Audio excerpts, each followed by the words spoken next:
నమస్తే, welcome to prime time debate. కూటమి ప్రభుత్వ ఏడాది పాలనపై అధికార పార్టీకి వైఎస్ఆర్సీపీకి మధ్య ఆరోపణలు ప్రత్యారోపణలు ఓ రేంజ్లో నడుస్తున్నాయి. జగన్మోహన్ రెడ్డి తాను అధికారంలో ఉన్నప్పుడు 5 ఏళ్లలో చేసినటువంటి అప్పు కూటమి ప్రభుత్వం ఏడాదిలోనే చేసింది అంటున్నారు. మరి రేపు నాయకులను చంద్రబాబు గారు ఇంటింటికి రమ్మన్నారు కదా, ఆ ఇంటింటికి వచ్చినప్పుడు ప్రజలు ఆ మేనిఫెస్టో చూపించి నిలదీసి అడగండి అని చెప్పి ఆయన ప్రజలకు పిలుపునిస్తున్నారు. ఇదిలా ఉంటే మరోపక్క మరి ఇదే ఏడాది పాలనపై ఉప ముఖ్యమంత్రి పవన్ కళ్యాణ్ గారు కూడా స్పందించారు.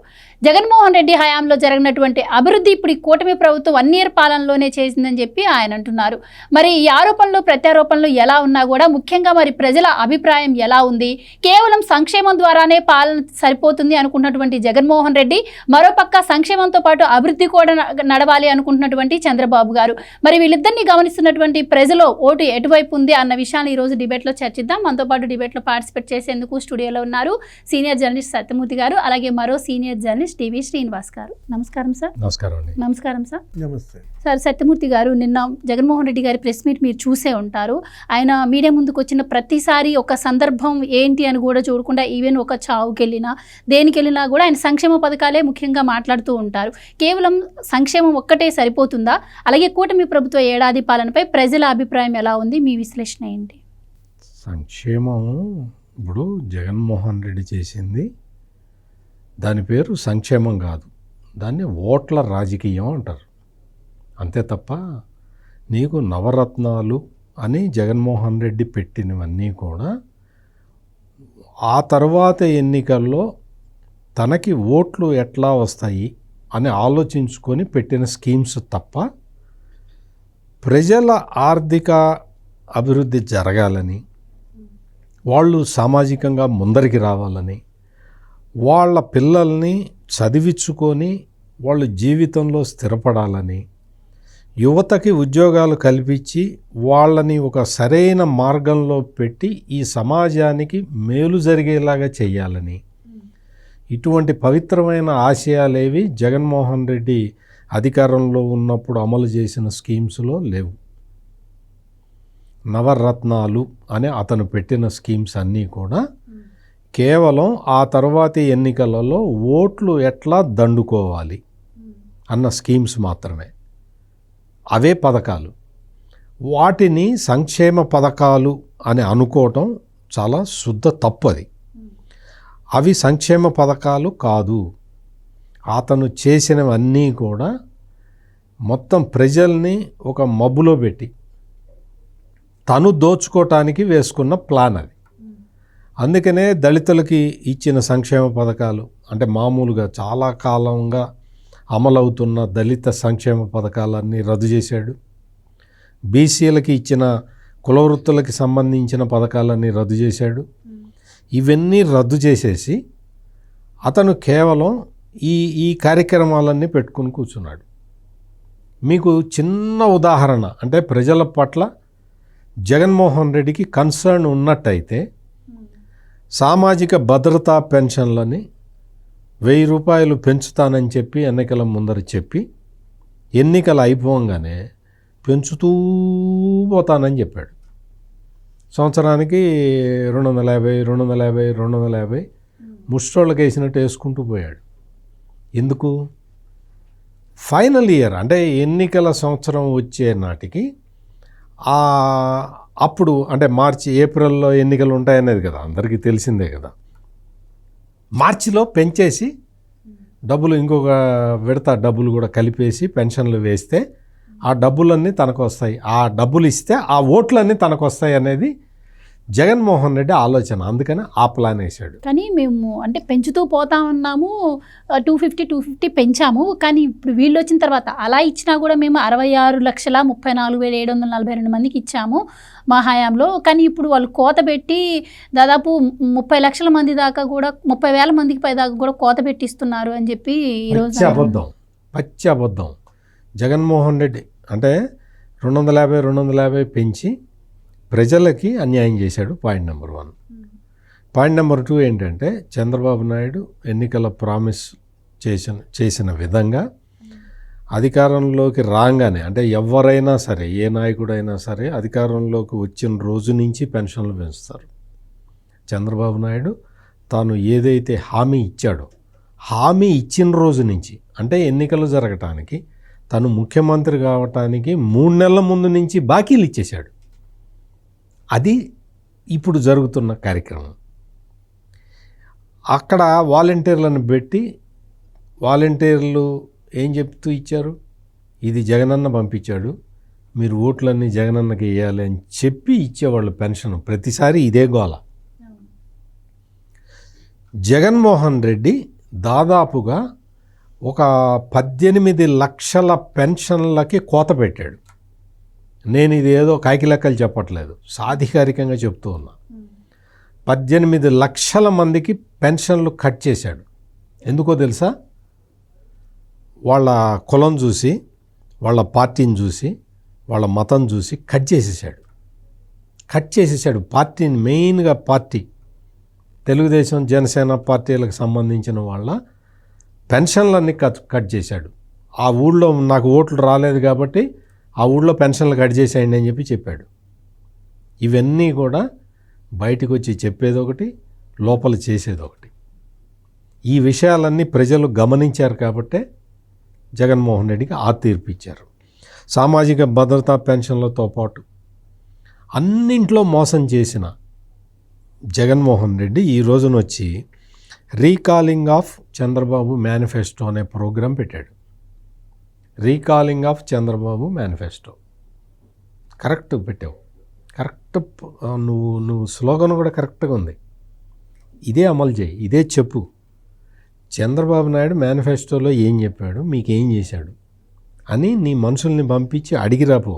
తెలుగుదేశం వాళ్ళకి కావాల్సింది కూడా ఇదే. ఎందుకంటే మొత్తం సమాజంలో పాజిటివ్ నోట్ కనపడుతూ ఉన్నది.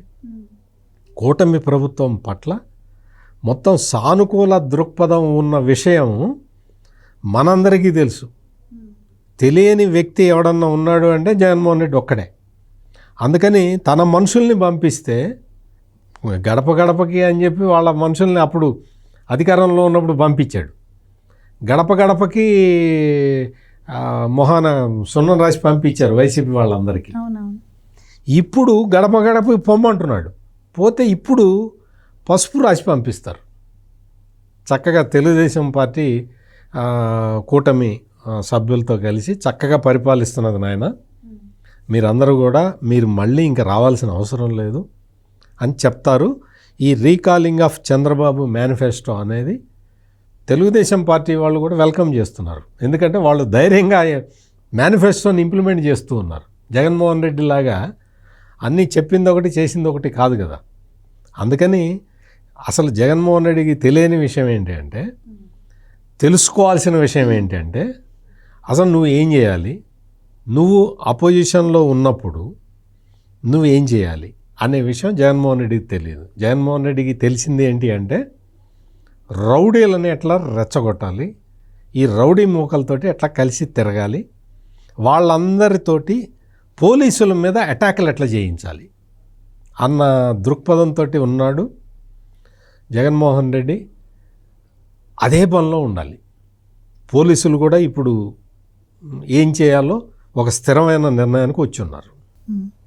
అయితే సార్, నిన్న జగన్మోహన్ రెడ్డి గారు ఇంకొక మాట అన్నారు. కూటమి ప్రభుత్వం 143 హామీలను ఎగ్గొట్టింది, 3 లక్షల ఉద్యోగాలు తీసేసింది, నేను ఇచ్చిన సబ్సిడీ కందిపప్పు ఇవ్వట్లేదు, ఇలా రకరకాలుగా ఇచ్చే వాటిల్లో కూడా కోత పెడుతుంది, ఇదేనా సంక్షేమం అంటే అని చెప్పి ఆయన అడుగుతున్నారు. రేపు ఎవరైనా కూటమి పార్టీకి సంబంధించినటువంటి నాయకులు వస్తే చొక్కా పట్టుకొని నిలదీయండి అని చెప్పి ఆయన అంటున్నారు. మీ అభిప్రాయం ఏంటి సార్? ఇప్పటికీ ఈ ప్రభుత్వం అధికారంలోకి చెన్నాళ్ళైంది, ఏడాది అంటే 12 నెలలు. 12 నెలల్లో 143 స్కీములు ఎగ్గొట్టారా? అంటే ఇంకా అతను జగన్మోహన్ రెడ్డి మానసిక స్థితి పైన అనేక మందికి సందేహాలు రావడానికి కారణం ఇలాంటిదే. ప్రెస్ మీట్లో ఆయన మాట్లాడే మాటలు ఎంత మిస్ఫైర్ అవుతున్నాయనేది ఆయన తెలుసుకోలేకపోతున్నాడు. ఇంకా ఓటమి ఆ షాక్ నుంచి తేరుకోలేదంటే అది హై వోల్టేజ్ షాకే. అది మామూలు షాక్ కాదు. మొన్న ఆ ఎలక్షన్ రిజల్ట్స్లో జగన్మోహన్ రెడ్డికి వైసీపీ కొట్టిన షాక్ అసలు నీకు ఇక కరెంటు తీగ మీద కాకి కింద పడి కొట్టుకున్నట్టుగా ఇవాళ వైసీపీ కొట్టుకుంటుందా, జగన్మోహన్ రెడ్డి కొట్టుకుంటున్నాడా? అంటే ఏడాది కాలంలో 143 హామీలు ఎగ్గొట్టడం ఏంటమ్మా? ఈ స్పీచ్, ఈ ప్రెస్ మీట్, ఈ మాటలు జగన్మోహన్ రెడ్డి ఎప్పుడు చెప్పాలి? ఎలక్షన్కి 1 year ముందు చెప్పు, అది ఎక్కుద్ది. 4 ఏళ్ళు అయినాక చెప్పు, జనం వింటారు. అంటే ఇప్పుడే చెబుతాం వల్ల ఏమవుతుంది, ఓహో ఇతను మారడు, ఇతను చెప్పేవన్నీ అబద్ధాలే అనేది ప్రజల్లోకి వెళ్ళిపోతుంది. ఇప్పటికే క్రెడిబిలిటీ 0, పూర్తిగా పోగొట్టుకున్నాడు, నమ్మకం పోగొట్టుకున్నాడు, విశ్వాసం పోగొట్టుకున్నాడు. ఇప్పుడు ఈ మాటల వల్ల ఏమవుతుంది, ఇక 0 కన్నా తక్కువేదన్నా, ఇక మైనస్లోకి పోవాలి. ఏమి మైనస్ రా నాయన, ఇప్పుడు చేసిన మైనస్ చాలదా? ఇంకా ఎంత మైనస్లో ఈ పార్టీని పండబెడతావు? ఇప్పుడు ఒక విషయం నిలదీయమన్నాడనో ఏదో చెబుతున్నావుగా ఇంట్రోలో. ఇప్పుడు ముఖ్యమంత్రి చంద్రబాబు ఏమో కూటమి ఎమ్మెల్యేలని ప్రజల్లోకి వెళ్ళండి, రేపు 26వ తారీఖు నుంచి మీరు ఇంటింటికి వెళ్ళి మనం సాధించిన విజయాల్ని తెలియజేయండి అని ఆయన చెప్పారు. పవన్ కళ్యాణ్ ఏమన్నారు, 5 ఏళ్లలో జగన్ సాధించలేనిది ఏడాదిలోనే మేము సాధించామన్నాడు. అంటే ఆయన పెట్టుబడులు తీసుకురావటం, కేంద్రం నుంచి నిధులు రాబట్టడం, అటు వెల్ఫేర్ స్కీమ్స్ అన్నిటినీ ఆయన మంత్రిత్వ శాఖలో జరిగిన అభివృద్ధి కూడా ఒక స్టేట్మెంట్ ఇచ్చాడు. జగన్ మొన్న ప్రెస్ మీట్లో ఏమని చెప్పాడు, వాళ్ళు వస్తున్నారు కదా ఇక నిలదీయండి అంటున్నాడా? ఎందుకు నిలదీయాలి, ఏమని నిలదీయాలి? ఇది మనం వేసే ప్రశ్న కాదు, జనమే వేస్తున్న ప్రశ్న. జగన్మోహన్ రెడ్డిని మేము ఎందుకు ఈ వచ్చే టీడీపీ, జనసేన, బీజేపీ ఎమ్మెల్యేలను నిలదీయాలి? 1000 రూపాయలు పెంచి ఎందుకు పెంచావు అని నిలదీయమంటాడా? నాకు అర్థం కావట్లా. ఇప్పుడు మా జగన్మోహన్ రెడ్డి 250 పెంచాడు కదా, మీరు 1000 రూపాయలు పింఛను ఎలా పెంచుతారు అని నిలదీయాలా? అన్నా క్యాంటీన్లు ఎందుకు తెరిచారు అని నిలదీయాలా? స్వర్ణకార కార్పొరేషన్ ఎందుకు పెట్టావు అని స్వర్ణకారులంతా నిలదీయండి అని పిలిపిస్తున్నాడా జగన్మోహన్ రెడ్డి? మద్యం షాపులు 10% గీత కార్మికులకే ఎందుకు ఇచ్చారు అని గీత కార్మికులు నిలదీయాలా? చేనేత మీద GST ఎందుకు ఎత్తేసావు అని నిలదీయాలా? ఎందుకు నిలదీయాలి? ఇప్పుడు ఇవాళ సంక్షేమం, నువ్వు 5 ఏళ్లలో సంక్షేమం నువ్వేమని చెప్పావు, 136 బటన్లు నొక్కానన్నావు. వాళ్ళు 136 స్కీములు రద్దు చేశావు నువ్వు అని వాళ్ళు విమర్శించారు. సత్యమూర్తి గారు చెప్పారు ఇందాక, ఒక్క బీసీలై 42 స్కీములు రద్దు చేశాడు. ఇప్పుడు ఈయన కూడా అంటున్నారు, నేను తీసుకొచ్చిన పథకాలన్నీ కూడా కూటమి ప్రభుత్వం రద్దు చేసింది అని చెప్పి. కూటమి ప్రభుత్వం నువ్వు తెచ్చిన పథకాలు రద్దు చేస్తే నువ్వే అన్నావుగా, మా అమ్మఒడి కాపీ కొట్టారు వీళ్ళు, తల్లికి వందనం అని వాళ్ళే చెబుతారు. అంటే సింక్ అవ్వటంలా, ఏది ఒక మాటకి ఇంకో మాట మ్యాచ్ అవ్వటం లేదు. జగన్మోహన్ రెడ్డి చెప్పే మాటలు ఒక రకంగా ఉంటున్నాయి, వాళ్ళ మంత్రులు, ఆయన హయాంలో పనిచేసిన మాజీలు, ఆ ఎమ్మెల్యేలు అనేది ఇంకో రకంగా మాట్లాడుతున్నారు. ఎందుకు జగన్మోహన్ రెడ్డి ఒకసారి ఒక రకంగా ఇంకోసారి ఇంకొక రకంగా మాట్లాడుతున్నాడు? ఒక ప్రెస్ మీట్లోనే బిగినింగ్లో ఒకటి, ఎండింగ్లో ఒకటి మాట్లాడతాడు. అంటే అదే అంటోంది, గిల్ల కొట్టుకుంటున్న కాకి, హై వోల్టేజ్ షాక్కి కొట్టుకుంటున్న కాకిలాగా కనపడుతోంది అన్నమాట. ఇప్పుడు ఇవాళ పవన్ కళ్యాణ్ చెప్పాడు, ఏమన్నాడు, 5 ఏళ్లలో నీ వల్ల కానీ మేము చేసాం ఏడాదిలోనే అన్నాడు. కాస్త కళ్ళ ముందు కనపడుతోంది. నువ్వు ఒక్కటి కూడా ప్రధానితో శంకుస్థాపన, భూమి పూజ చేయించలేకపోయావు 5 ఏళ్లలో. అంటే నీ ముఖం చూస్తే రానన్నాడా ప్రధాని మోడీ? ఏపీలో అడుగుపెట్టనన్నాడా? వీళ్ళు మరి విశాఖలో 2 లక్షల కోట్లతో శంకుస్థాపనలేంటి, అమరావతిలో 1,00,000 కోట్లతో శంకుస్థాపనలేంటి, రేపు విశాఖపట్నంలో మరి అసలు 1 కోటి పైన యోగాంధ్ర అంట, 1 కోటి మంది పైన యోగా విన్యాసాలు. అంటే ఈరోజు ఆంధ్రప్రదేశ్ బ్రాండ్ ఇమేజ్ మీరు ఎందుకు పెంచారని నిలదీయాలా? జగన్మోహన్ రెడ్డి నిలదీయమని అడిగిన వెంటనే జనం అడుగుతున్న ప్రశ్నలు అవన్నమాట. మెగా డిఎస్సి ఎందుకు పెట్టావు అని లోకేష్ని నిలదీయాలా? ప్రభుత్వ ఉద్యోగులకు 1వ తారీఖే జీతం ఎందుకు వేస్తున్నారు అని నిలదీయాలా? ఏంటి, ఎలా నిలదీయాలంటే రేపు పొద్దున వాళ్ళు గనక ఎమ్మెల్యేలంతా వస్తే వాళ్ళకి ప్రశంసలా, నిలదీతలా? జగన్ పాపం నిలదీయమని కోరుకుంటున్నాడు, జనం మాత్రం నెత్తిన పెట్టుకుంటున్నారు. చూద్దాం ఏం జరుగుద్దాం. ఇక డివిఎస్ గారు చెప్తుంటే ఒకటి గుర్తొచ్చింది. నారా లోకేష్ ఆ డిపార్ట్మెంట్, ఎడ్యుకేషన్ డిపార్ట్మెంట్లో షైనింగ్ స్టార్స్ అనే ఒక ప్రోగ్రాం తీసుకొచ్చి చక్కగా గవర్నమెంట్ స్కూల్లో చదువుకున్న వాళ్ళు, మంచి ఎక్కువ మార్కులు సంపాదించుకున్న వాళ్ళకి ప్రోత్సాహకాలు ఇస్తే దాని మీద పడి ఏడుపు వల్ల ఏడుస్తున్నారు. ఆ చెక్కులు చెల్లట్లేదుట. వచ్చి చూడిపో ఎక్కడ చెక్కలు చెల్లలేదు చెప్పు. ఎందుకు ఆ ఏడుపులు ఎందుకు? బాగా మేలు జరుగుతున్నది, నీ వల్ల కాలేదు, నీకు చేత కాదు, నీకు చేయాలన్న ఉద్దేశం లేదు, నువ్వు ఇసుక అమ్ముకున్నావు, మద్యం అమ్ముకున్నావు, ఇంకా ల్యాండ్లు గ్రాప్ చేసావు, నువ్వు ఇటువంటి పనులలో నువ్వు బిజీగా ఉన్నావు. నువ్వు అదే పనిలో ఇప్పుడు లేదనుకో, ఖాళీగా ఉండు, హాయిగా కూర్చో. అంతేగాని ఇదేంటి చక్కగా ప్రోగ్రామ్స్ ఇంప్లిమెంట్ అవుతూ ఉంటే దాన్ని చెడగొట్టడానికి. నిన్నటి వరకు డివిఎస్ గారు ఏం మాట్లాడాడండి?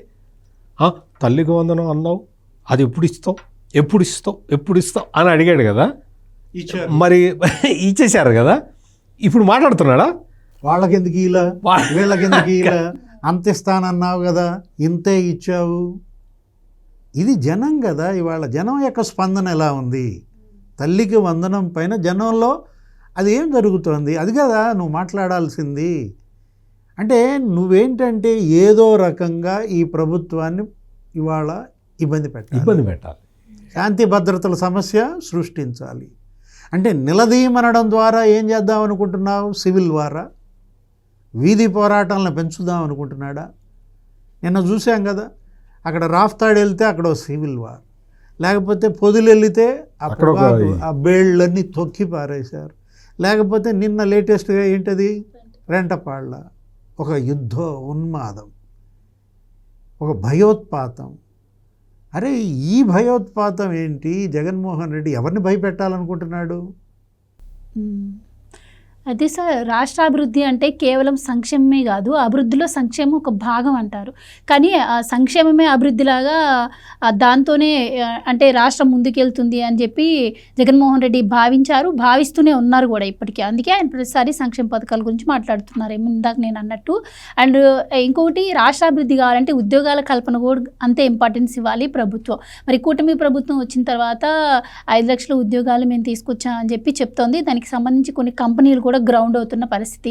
కానీ జగన్మోహన్ రెడ్డి గారు నిన్న ఒక మాట అన్నారు, 3 లక్షల ఉద్యోగాలు కూటమి ప్రభుత్వం తీసేసింది, అలాగే ఉద్యోగులకు ఇస్తున్నటువంటి పిఆర్సీని రద్దు చేసింది, కొత్త పిఆర్సీని అమలు చేస్తామంటే అది ఇంతవరకు నోచుకోలేదు అని చెప్పి మాట్లాడుతున్నారు. సో నిజంగానే 3 లక్షల ఉద్యోగాలు పోయాయా? మరి జగన్మోహన్ రెడ్డి గారి హయాంలో అభివృద్ధి అంటే నేను మెడికల్ కాలేజీలు కట్టించాను అని చెప్పి ఆయన ఒక మాట అప్పట్లో అనటం జరిగింది.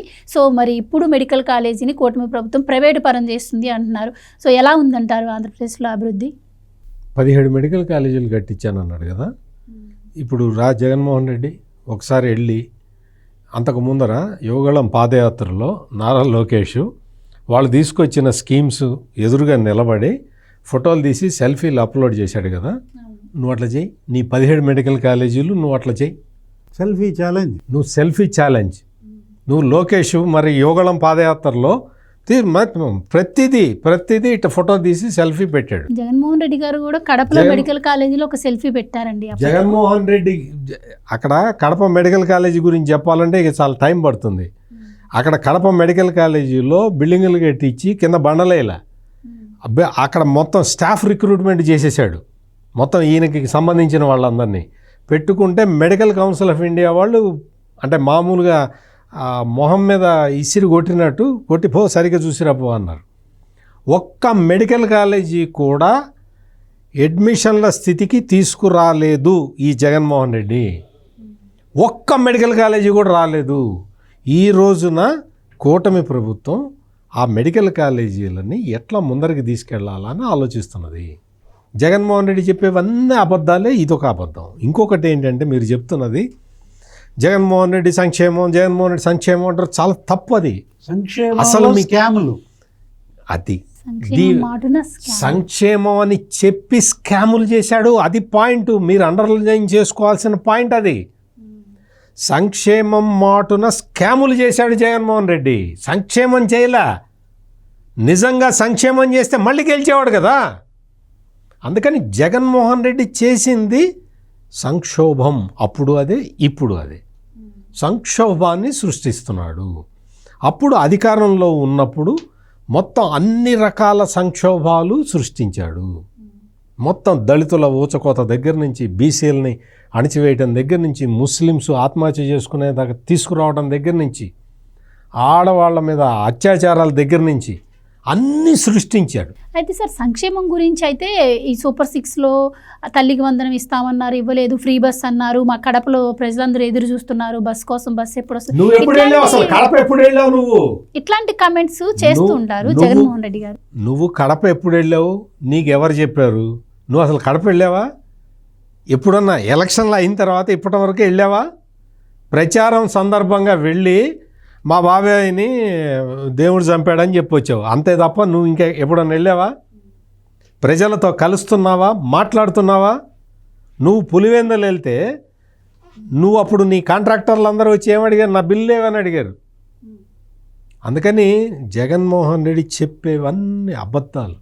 దాని గురించి అడుగుతున్నటువంటి జగన్మోహన్ రెడ్డి అభివృద్ధి గురించి ఎందుకు అడగట్లేదండి? ఈ కంపెనీ తీసుకొస్తా ఉన్నారు, ఎందుకు తీసుకురాలేదు? ఈ కంపెనీ అసలు అభివృద్ధి జోలికి ఆయన ఎందుకు వెళ్ళట్లేదంటారు? అసలు అతనికి తెలియదు కదా, అసలు అతనికి తెలియదు. ఇక్కడ చెవిరెడ్డి భాస్కర్ రెడ్డికి ఎట్లా మూటలు ఇచ్చి ఎట్లా ఎలక్షన్లో ఖర్చు పెట్టించాలి, అతని కాన్సన్ట్రేషన్ అంతా దాని మీదే ఉంది కదా మొత్తం మొదటి నుంచి కూడా. ఈ రోజున చెవిరెడ్డి భాస్కర్ రెడ్డి చాలా ఉత్తముడు, చెవిరెడ్డి అన్న చాలా నిజాయితీపరుడు అని చెప్తున్నాడు. ఆయన నిజాయితీని అసలు ఎట్ట చెప్పాలో అర్థం కాదు. ఇంకొకటి ఏంటంటే ఈ జగన్ ఇతనికి ఎన్నిసార్లు గవర్నమెంట్ అంటే ప్రభుత్వం తరఫు నుంచి కానీ, తెలుగుదేశం పార్టీ తరఫు నుంచి కానీ, జనసేన నుంచి కానీ ఎన్నిసార్లు వివరణలు ఇచ్చినా అవే చెప్తుంటాడు. ఇప్పుడు యూనివర్సిటీలోట చంద్రబాబు నాయుడిని ఈయన కొట్టాట పెద్దిరెడ్డి రామచంద్రారెడ్డి, ఆ కక్ష తీర్చుకుంటాట. చంద్రబాబు నాయుడు ఆ కక్ష తీర్చుకుంటున్నట్ట. అదొకటి. అరే ఎక్కడ పెద్దిరెడ్డి రామచంద్రారెడ్డి ఎక్కడ ఎప్పుడు చదివాడు, చంద్రబాబు ఎప్పుడు చదివాడు? భాస్కర్ రెడ్డి గారికి సంబంధించి కూడా ఒక మాట అన్నారు. ఆయన చంద్రగిరి నియోజకవర్గం కాబట్టి ఆయన మీద కక్ష, వల్లభనేని వంశీ అందగాడు కాబట్టి అరెస్ట్ చేసినట్టు ఉంది కథ. ఇటువంటి కథలు మానుకో జగన్మోహన్ రెడ్డి, వేస్ట్ అయ్యా. యూనివర్సిటీలో పెద్దిరెడ్డి రామచంద్రారెడ్డి ఎప్పుడు చదివాడు, చంద్రబాబు ఎప్పుడు చదివాడు ఒకసారి తెలుసుకో. నువ్వు పుట్టక ముందరే చంద్రబాబు నాయుడు ముఖ్యమంత్రి. ఆయన ముఖ్యమంత్రిగా ఉన్నప్పుడు ఈ పెద్దిరెడ్డి రామచంద్రారెడ్డిని తీసి లోపల పడేస్తే దిక్కుండేది కాదు. కానీ ఆ పని చేయలేదు కదా సమైక్యాంధ్రలోనే. సమైక్యాంధ్రలో ఈ పెద్దిరెడ్డి రామచంద్రారెడ్డి కిరణ్ కుమార్ రెడ్డి పాదాల చెంత కూర్చుంటే కాళ్ళ దగ్గర కిరణ్ కుమార్ రెడ్డి అప్పుడు స్పీకర్గా ఉన్నాడు. కిరణ్ కుమార్ రెడ్డి పర్మిషన్ లేకపోతే నీకు డీసీసీ ప్రెసిడెంట్ ఇవ్వను అన్నాడని రాజశేఖర రెడ్డి ఇవ్వాల, చిత్తూరు డీసీసీ ప్రెసిడెంట్. ఈతను వెళ్ళి కాళ్ళు పట్టుకొని కిరణ్ కుమార్ రెడ్డి కాళ్ళు పట్టుకొని బతిన్లాడుకొని డీసీసీ ప్రెసిడెంట్ పదవి తెచ్చుకున్నాడు. అటువంటి పెద్దిరెడ్డి రామచంద్రారెడ్డి నీకు హీరో అయితే ఎవడిగా నీకు Peddireddy Ramachandra Reddy is a big zero. ఆ విషయం నీకు తెలుసు. నీకేంటంటే ఆ పెద్దిరెడ్డి రామచంద్రారెడ్డి కొడుకుని వేధిస్తున్నారంట పెద్దిరెడ్డి మిథున్ రెడ్డి. ఆ పెద్దిరెడ్డి మిథున్ రెడ్డి మొత్తం అందరినీ బెదిరిస్తున్నాడు. పెద్దిరెడ్డి వయసు ఎంత? నీ వయసు ఎంత? చంద్రబాబు వయసు ఎంత? మీ నాన్నకు తెలియదా సంగతి? అసలు పెద్దిరెడ్డి రామచంద్రారెడ్డిని వచ్చి పబ్లిక్లోకి వచ్చి నేను యూనివర్సిటీలో ఉన్నప్పుడు చంద్రబాబు నాయుడిని కొట్టానని చెప్పమను. నువ్వు చెప్పటం కాదు, నీకేం తెలుసు? పెద్దిరెడ్డి రామచంద్రారెడ్డిని వచ్చి చెప్పమను. పెద్దిరెడ్డి రామచంద్ర ఒక్క మాటల్లోనే జగన్ ఎంత శాడిస్టో నీకు తెలియటంలో. ఆ మాటల ద్వారా జగన్ తనలో ఉన్న శాడిజాన్ని బయటేసుకుంటున్నాడు. ఏంటి? ఈయన కన్నా చంద్రబాబు 2 ఏళ్ళు సీనియర్. పెద్దిరెడ్డి రామచంద్రారెడ్డితో పాటు చదివినటువంటి ఆ ప్రొఫెసర్ నాయుడు చెప్పాడు. ఆయన ఒక వీడియో చేశాడు. ఇది పెద్దిరెడ్డి రూమ్, ఇది మా రూమ్, ఇది మేము తినే డైనింగ్ హాల్. ఏది? అతను ఫలానా పొలిటికల్ సైన్స్, నేను ఆంథ్రోపాలజీ. మా ఇద్దరికి చంద్రబాబు 2 ఏళ్ళు సీనియర్. ఆయన రూమ్ అది. మేము ఈ యూనివర్సిటీలో ఎంటర్ అయ్యేటప్పటికి అసలు ఆయన వెళ్ళిపోయాడు. చంద్రబాబు యూనివర్సిటీ స్టడీస్ కంప్లీట్ చేసిన తర్వాత వీళ్ళు యూనివర్సిటీలోకి ఎంటర్ అయ్యారు. ఎవరు? పెద్దిరెడ్డి రామచంద్రారెడ్డి. కొట్టుకున్నారా? అసలు ఏంది ఈ జగన్మోహన్ రెడ్డి అన్ని అబద్ధాలు చెప్పుకుంటూ, పచ్చి అబద్ధాలు చెప్పుకుంటూ తిరుగుతున్నాడు. అండ్ ఇంకోటి సార్, నాకు ఒకటి అర్థం కాదు, చంద్రబాబు గారు ఎప్పుడొచ్చినా కూడా మీడియా ముందుకి నేరస్తులతో రాజకీయాలు చేయడం సిగ్గుచేటు అనిపిస్తుంది నాకు. ఇంతకుముందు నేరస్తుల్ని దూరం పెట్టేవాళ్ళం, కానీ ఇప్పుడు వాళ్ళతోనే రాజకీయాలు చేయాల్సి వస్తుందని ఇప్పటికీ అది 3వ సారి 4వ సారి చంద్రబాబు గారు ఆ మాట అనడం. అయితే ప్రతి దానిపైన స్పందిస్తారు కానీ జగన్మోహన్ రెడ్డి గారు మరి ఈ విషయంలో ఎందుకు ఇంతవరకు స్పందించలేదంటారు? ఎందుకంటే ఆయన గురించి అంటున్నాడు కాబట్టి ఆ విషయం ఆయనకు కూడా తెలుసు కదా. చంద్రబాబు అనేది ఈయన గురించే కదా, ఈయన గురించనే ఆయనకు తెలుసు కాబట్టి దాని మీద స్పందించడు. చెల్లెలు ఫోను ట్యాపింగ్ చేశారంటే స్పందించడు. నువ్వు మరి అందరినీ చంపావు కదా, దళితుల్ని చంపి డోర్ డెలివరీ చేసావు కదా అంటే దాని మీద స్పందించడు. అటువంటివి ఏవి స్పందించడు. నీకు ఆంధ్రప్రదేశ్లో అప్పు పెరిగిందంటాడు. ఎక్కడ పెరిగింది చూపించు, వచ్చి చూడు. నువ్వు ప్రతి మంగళవారం అప్పుడు నీ టైంలో ఆర్థిక మంత్రిగా పనిచేసిన అతని పేరు కూడా మర్చిపోయాం. ఇంకా అసలు అంటే పేరు కూడా ప్రస్తావించాల్సిన అవసరం లేదు. బొగ్గన రాజేంద్రనాథ్ రెడ్డి ప్రతి మంగళవారం వెళ్ళి రిజర్వ్ బ్యాంక్ దగ్గర బొచ్చ పట్టుకొని కూర్చున్నాడా లేదా? ఇప్పుడు ఎవరన్నా వెళ్తున్నారా? చెప్పు, ఆ విషయం చెప్పు. నువ్వు ఎటువంటి అప్పులు చేశావు? తాకట్లు పెట్టి, అవి పెట్టి, ఇవి పెట్టి, ప్రభుత్వ ఆస్తులు తాకట్టు పెట్టి అప్పులు తీసుకొచ్చి పెట్టావు. ఆ అప్పులకి నువ్వు ఏదన్నా లెక్క చెప్పావా? నువ్వు లెక్క చెప్పలా. ఎఫ్ఆర్బిఎం లిమిట్ అనే ఉంటుంది. ఎఫ్ఆర్బిఎం లిమిట్ అనేది ఉంటుంది అని నీకు తెలుసా? దాన్ని ఉల్లంఘించకూడదు అన్న విషయం నీకు తెలుసా? అసలు ఎఫ్ఆర్బిఎం లిమిట్ ఎట్లా ఫిక్స్ చేస్తారో నీకు తెలుసా? నువ్వు పెద్ద ఆర్థిక తత్వవేత్తలాగా మాట్లాడతావు. నీకు అసలు ఏమీ తెలియదు. నీకు తెలిసిందల్లా ఒక్కటే, ఇసుకకి వాడెవడో కంపెనీని పెట్టి మొత్తం కాంట్రాక్ట్ ఇచ్చి జేపీ ఇన్ఫ్రా అని పెట్టి జేపీ వెంచర్ ఎట్టగొట్టాలి, జయప్రకాష్ వెంచర్స్. ఈ మద్యం కుంభకోణం ఇప్పుడు మనం చూస్తున్నాం కదా. చూస్తుంటే అసలు మొత్తం తేగ అందరూ బయటికి వస్తారు. ఒక్కొక్కడు బయటికి వస్తూ ఒక్కొక్కడు ఇట్లా బయటికి వస్తూ ఉన్నాడు. జగన్మోహన్ రెడ్డి ఆ ఉక్రోషం పట్టలేకపోతూ ఉన్నాడు. ఉక్రోషం పట్టలేక నువ్వు నరకండి, చంపేయండి, అడ్డంగా నరికేసేయండి, మీరు శభాష్ అని చెప్పి ఎంకరేజ్ చేస్తున్నాడు. అధికారంలో ఉన్నంతకాలం బూతులను ఎంకరేజ్ చేశాడు. ఇప్పుడు తలలు నరకటాన్ని ఎంకరేజ్ చేస్తున్నాడు. ప్రజలు జాగ్రత్తగా ఉండాలి. ప్రజలు జాగ్రత్తగా ఉండటమే కాదు, మొత్తం వైఎస్ఆర్ కాంగ్రెస్ పార్టీలోకి వస్తున్న ఈ యూత్ బ్యాచ్ని వాళ్ళ తల్లిదండ్రులు కట్టడి చేసుకోవాలి. లేకపోతే వాళ్ళ కొడుకుల జీవితాలు నాశనం అయిపోతాయి. జగన్మోహన్ రెడ్డితో తిరిగితే జీవితాలు నాశనం అయిపోతాయి. పోలీస్ కేసుల చుట్టూ తిరగాలి. ఆ జగన్మోహన్ రెడ్డి కొట్టిచ్చిన ఫ్లెక్సీని పట్టుకుంటే ఆ రవితేజ అనే అతని భవిష్యత్తే పోయింది. ఇప్పుడు క్రిమినల్ కేసులు పెట్టారు. అతని భవిష్యత్తే పోయింది, ఇంకా ఆల్రెడీ పోయింది. జగన్మోహన్ రెడ్డి ఇచ్చాడు కదా ఫ్లెక్సీ అని చెప్పి అతను పట్టుకున్నాడు. అతని జీవితం ఇప్పుడు ఇంకా అయిపోయింది, గాన్. ఎందుకు పనికి రాకుండా అయిపోతాడు. అందుకని పిల్లల తల్లిదండ్రులు గుర్తుపెట్టుకోవాలి. జగన్మోహన్ రెడ్డి పార్టీలోకి ఎవడన్నా తిరుగుతుంటే ఆపాలి. వాళ్ళని అదుపు చేసుకోకపోతే వాళ్ళ జీవితం బుగ్గిపాలైపోతుంది. అయితే సార్, గవర్నమెంట్ మారగానే చంద్రబాబు గారు ఒక శ్వేతపత్రం విడుదల చేశారు. రాష్ట్ర అప్పులపైన 10 లక్షల కోట్ల వరకు అప్పు ఉంది అని చెప్పి.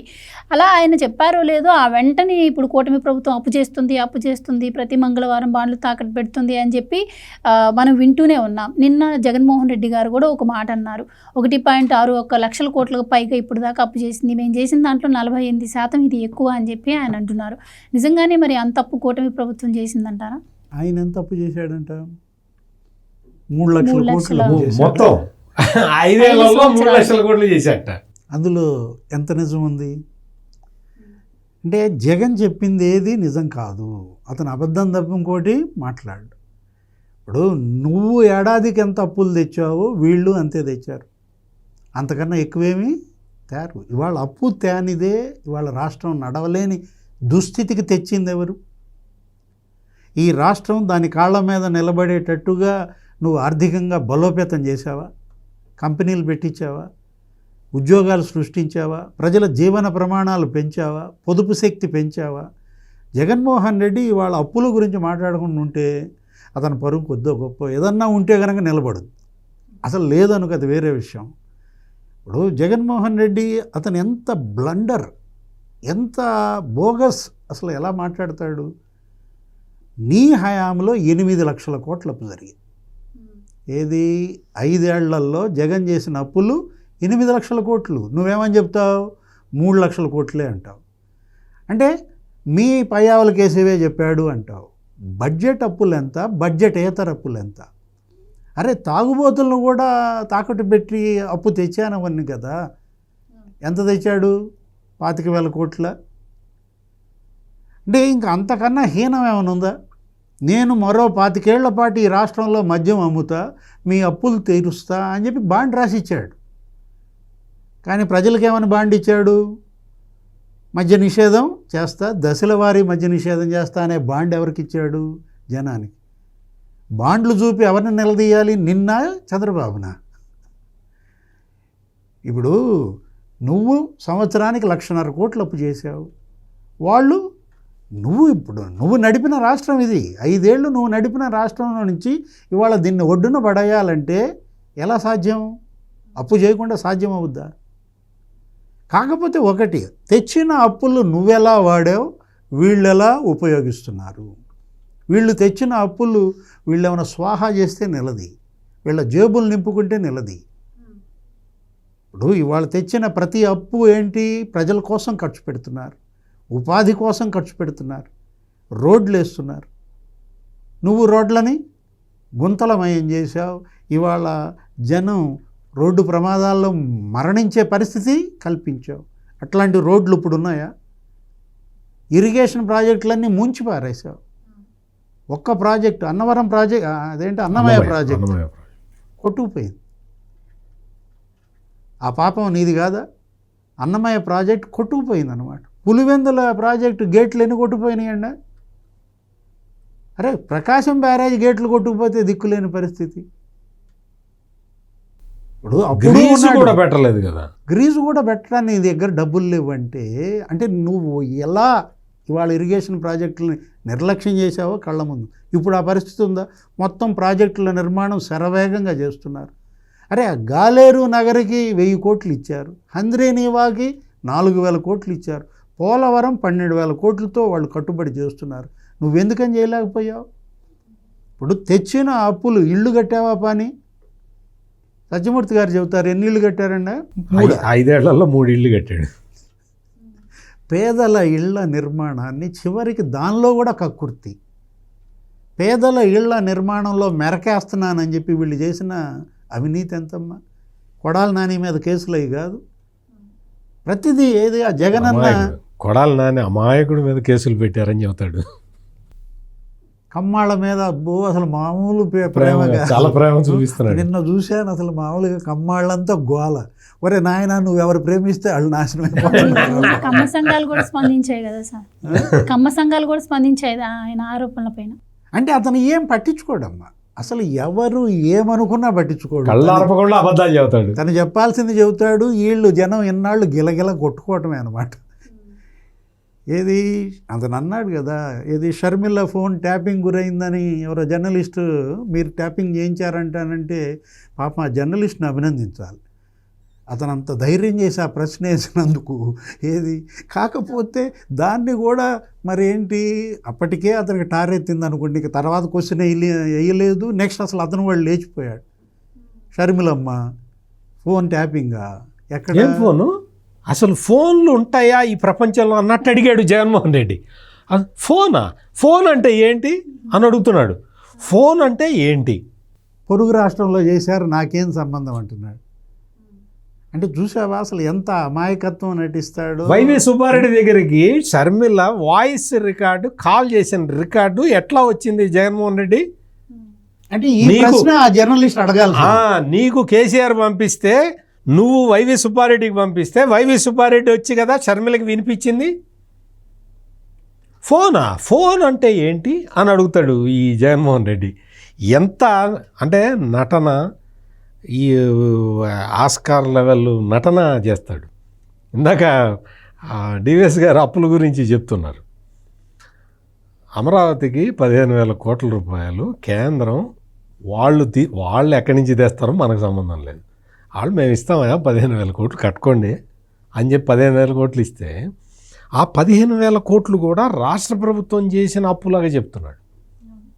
ఇంకోటి ఓవర్సీస్ డెవలప్మెంట్ వాళ్ళది, అది ఇంకా అప్లై చేశారు అంతే, ఇంకా రాలే, అది ఆ లెక్క వేస్తున్నాడు. అదే అంతే, అదొక 15,000 కోట్లు వేస్తాడు. అంటే 30,000 కోట్ల రూపాయలు అదనంగా ఎక్సెస్ చెప్తూ ఉన్నాడు. అప్పు తీసుకురానిది కేంద్ర ప్రభుత్వం ఇచ్చే గ్రాంటును కూడా అప్పుగా కలిపి చెప్తున్నాడు. మోసం, పచ్చి మోసం అన్నమాట. అంటే మాటల గారడీ చేసి మళ్ళీ చంద్రబాబు నాయుడు అప్పు చేస్తున్నాడు అని చెప్పటం. చంద్రబాబు నాయుడు మొత్తం క్యాపిటల్ ఎక్స్పెండిచర్ ఎంత చేస్తున్నాడు చూడు. ఇప్పటిదాకా డివిఎస్ గారు చెప్పిందంతా క్యాపిటల్ ఎక్స్పెండిచర్, రోడ్ల మీద కానీ ప్రాజెక్టుల మీద కానీ అన్ని ఖర్చు పెట్టడం, విపరీతంగా డబ్బులు పంపు చేసి అవన్నీ చేయటం అనేది ఇట్ ఈస్ క్యాపిటల్ ఎక్స్పెండిచర్. దాని నుంచి ఇన్కమ్ వస్తుంది అంటాడు. ఇన్కము తగ్గింది అంటాడు. నీకు తగ్గింది ఇన్కము, రాష్ట్ర ప్రభుత్వానికి ఏం తగ్గలే. జగన్మోహన్ రెడ్డికి మొత్తం ఆ గనుల నుంచి వాటి నుంచి వచ్చే ఇన్కమ్ తగ్గింది, అది వాస్తవం. అంతేగాని రాష్ట్ర ప్రభుత్వానికి ఇన్కమ్ ఏమి తగ్గలేదు. జగన్మోహన్ రెడ్డి ఏమి దిగులు పడక్కర్లేదు. అమిత్ షా ఏమని చెప్పాడంటే, ఒక్క సంవత్సరంలో ఆంధ్రప్రదేశ్లో 3.5 లక్షల కోట్ల అభివృద్ధి జరుగుతుందన్నాడు. నిలదీయమంటారా? జగన్మోహన్ రెడ్డి ఏం పిలిపిస్తాడు? నీ వల్ల కాలేదు, కేంద్రం నుంచి ఎందుకని నువ్వు ఈ నిధులు రాగొట్టలేకపోయావు? ప్రధాని మోడీని నిలదీయండి, 2 సార్లు ఏపీకి ఎందుకు వచ్చావు? నువ్వు రావడానికి వీల్లేదు, 3 లక్షలు రేపు వస్తున్నాడు, నువ్వు ఎందుకు వస్తావు, ఎన్నిసార్లు వస్తావు? 3 లక్షల కోట్లతో శంకుస్థాపనలు ఎందుకు చేసావని నిలదీయమంటాడా ప్రధాని మోడీని? ఇప్పుడు ఇందాక మెడికల్ కాలేజీల గురించి ఏదో నిలదీయమన్నావు, నువ్వు కూడా జగన్ తరపునే అడుగుతున్నావు. మెడికల్ కాలేజీలకి ఎంత బడ్జెట్ అమ్మా? 8,480 కోట్లు. జగన్ ఎంత ఖర్చు పెట్టాడు? 1,000 కోట్లు. 1,000 కోట్లతో 8,480 కోట్ల మెడికల్ కాలేజీలు కంప్లీట్ అయిపోయినాయా? 17 మెడికల్ కాలేజీలు అన్నావు కదా, ఎంత శాతం పనులు పూర్తి చేశాడు? 16% అంట. సత్యకుమార్ లబలబ, అది కూడా గోడలు కడతారు, కింద బండలేరు. నువ్వేదో పులివెందుల సెల్ఫీ ఛాలెంజ్ అంటున్నావు. అక్కడ హాస్టల్లో విద్యార్థినులకు కావాల్సినటువంటి కనీస వసతులు లేవు. మెడికల్ కౌన్సిల్ చూసుద్దమ్మా, ఇండియన్ మెడికల్ కౌన్సిల్ ఇవన్నీ పరిశీలించి కానీ నిధులు మంజూరు చేయదు. అతను ఖర్చు పెట్టినటువంటి ఆ 1,400 కోట్లలో కూడా 600 కోట్లు కేంద్రం ఇచ్చింది మెడికల్ కాలేజీలకి. అంటే ఈయన ఎంత ఖర్చు పెట్టాడుగా? మసి బూసి మారేడుకాయ చేశాడు, మళ్ళా చేస్తున్నాడు. ఇవాళ తప్పు ఎవరిది? మారేడుకాయదా, మసి పూసుకునే వాళ్ళదా? నువ్వు మాకు పూస్తున్నావు మసి. ఇవాళ ఏంటంటే ప్రజలు చైతన్యవంతులయ్యారు. ప్రజలు ఇవాళ ఇతను ఎన్ని చెప్పినా, జగన్మోహన్ రెడ్డి ఎన్ని చెప్పినా నమ్మే పరిస్థితుల్లో లేరు. ఇక్కడ రాష్ట్రానికి సంబంధించిన ఆదాయాలు ఖజానాకు రాకుండా చంద్రబాబు ఆయనకు చెందిన గజ దొంగల ముఠా పంచుకుంటోంది అని చెప్తున్నాడు ఈ జగన్మోహన్ రెడ్డి. వాళ్ళ చెల్లి ఏమంది నిన్న? ఆలీబాబా 40 దొంగలు, జగన్ బాబా 40 దొంగలని సొంత చెల్లి అంటుంది. అదేమంటే చెల్లి పచ్చ చీర అంటాడు. మద్యం కేసులో అడ్డంగా దొరికారు కదా దొంగలందరూ, ఇంకా దొరుకుతున్నారు కదా. మొత్తం అంతా ఎక్కడి నుంచి డబ్బులు ఎక్కడికి వెళ్ళినాయో, ప్యాలెస్లోకి ఎట్లా వెళ్ళినాయో చెప్తున్నారు కదా. మొత్తం అంతా పోలీసులు బయటికి తీస్తున్నారు కదా. చంద్రబాబు ఆయనకి చెందిన గజ దొంగల ముఠా పంచుకుంటుందని ఇప్పుడు చెప్తాడు. ఇతను జగన్మోహన్ రెడ్డి ఎంత బేస్లెస్ ఎలిగేషన్స్ చేస్తున్నాడంటే, అంతకుముందు స్కిల్ డెవలప్మెంట్ కేసులో కూడా ఇదే చెప్పావు. అమరావతి రింగ్ రోడ్డు గురించి అదే చెప్పావు. ఏం చెప్పావు? ఏం చేసావు? చివరికి ఏమైంది? చివరికి ఏం చేసావు? నువ్వు ఏం చేయగలిగావు? నిన్ను చూడు, నువ్వు అన్ని కేసులే. నీకు కాకాని గోవర్ధన్ రెడ్డి అమాయకుడు అని చెప్తున్నాడు. కాకాని గోవర్ధన్ రెడ్డి అమాయకుట్ట. భూమి మొత్తం తవ్వేశాడు. తవ్వే అక్రమ ఎగుమతులు అవన్నీ పట్టుకున్నారు. కోర్టులు కూడా బెయిల్ ఇవ్వట్లేదు. అటువంటి పరిస్థితుల్లో అనిల్ కుమార్ యాదవ్ పైన కూడా కేసు అయింది కదా. మొత్తం అందరికీ కూడా ఫ్రీ హ్యాండ్ ఇచ్చినట్టు కనిపిస్తోంది. ఇష్టం వచ్చినంత దోచుకో నాకు పర్సంటేజ్ ఇవ్వు అని ఈ వైసీపీ 5 సంవత్సరాల పాలన సాగింది. ఆ ఎక్స్పీరియన్స్ తోటి వీళ్ళందరూ దోచుకుంటున్నారు అంటారు. వీళ్ళందరూ చక్కగా రోడ్లు వేస్తున్నారు, నీటిపారుదల ప్రాజెక్టులు కడుతున్నారు. మొత్తం 9 లక్షల కోట్లు పెట్టుబడులు వచ్చినాయి ఇప్పటివరకు. 9 లక్షల కోట్లు. నాకు తెలిసి భారతదేశంలో ఏ రాష్ట్రానికి 1 ఇయర్లో ఇంత పెట్టుబడి వచ్చి ఉండదు. కాగ్నిజెంట్ వస్తుందంట. కాగ్నిజెంట్ వస్తున్నది. అసలు తెలుసా, నీకేమన్నా తెలుసా? ఏమన్నా జగన్మోహన్ రెడ్డికి ఈ కంపెనీలు ఇవి రావటం ఏంటి, ఎట్లా, ఎందుకు వస్తున్నాయి అని ఒకసారి స్టడీ చేసుకో జగన్మోహన్ రెడ్డి. ఒకసారి ఈ కంపెనీలన్నీ ఎందుకు వస్తున్నాయో స్టడీ చేసుకోవాలి కదా. నిలదీయండి. టీసీఎస్ విశాఖలో ఎందుకు పెడుతున్నారు నిలదీయండి. కాగ్నిజెంట్ ఎందుకు పెడుతున్నారు నిలదీయండి. నిలదీయాలి. జగన్ అన్న సీఎంగా ఉన్నప్పుడు మీరు ఎందుకు ఎందుకు పెట్టలేదు పెట్టలేదని నిలదీయండి ఇప్పుడు.